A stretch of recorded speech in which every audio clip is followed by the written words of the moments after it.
నేను ఈ పరివర్తన కౌన్సిలింగ్ రోజు నుండి తదుపరి ఎటువంటి నేరంలో ప్రత్యక్షంగా కానీ పరోక్షంగా కానీ పాల్గొననని, అదేవిధంగా శాంతి భద్రతలకు విఘాతం కలిగించనని, గంజాయి లేదా ఇతర, ఎందుకు నోరు మూగబోతున్నాయి గట్టిగా చెప్పండి, గంజాయి లేదా ఇతర మాదక ద్రవ్యాల ఉపయోగము, రవాణా, అమ్మకం లాంటి చర్యలలో పాల్గొననని, నేను ఇక నుండి సత్ప్రవర్తన కలిగి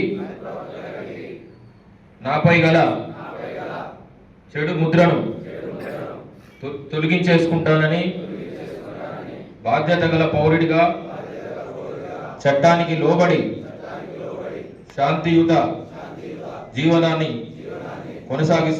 కొనసాగిస్తానని ఆత్మసాక్షిగా ప్రమాణం చేయించున్నాను. Thank you.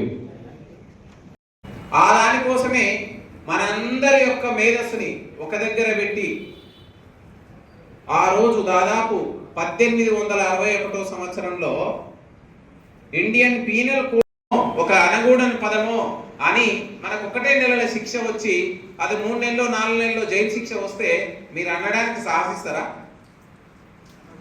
ఎందుకు అనలేరు ఎమ్మడే.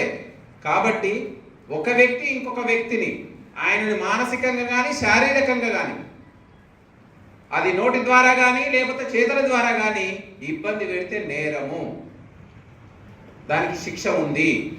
మీరు అది మర్చిపోయి నా దగ్గర డబ్బులు ఉన్నాయి, నా దగ్గర కండబలం ఉంది, నా దగ్గర బుద్ధి బలం ఉంది అని మనం ప్రదర్శించబోతున్నాం చూసినామా, అదే నేరానికి దారి తీస్తుంది. మీరు ఇక్కడికి వచ్చారు 150 మందో 200 మందో 250 మందో వచ్చారు. మీరు ఒక్కరే కాదు ఇది తప్పు చేసింది, ఇంకా చాలా మంది ఉన్నారు.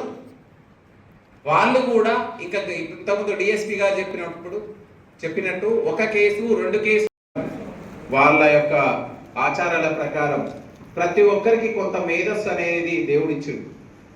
ఈ మేధస్సు ఇచ్చే క్రమంలో ఒక ఆయన ఎక్కువ ఆలోచిస్తాడు, ఒక ఆయన తక్కువ ఆలోచిస్తాడు.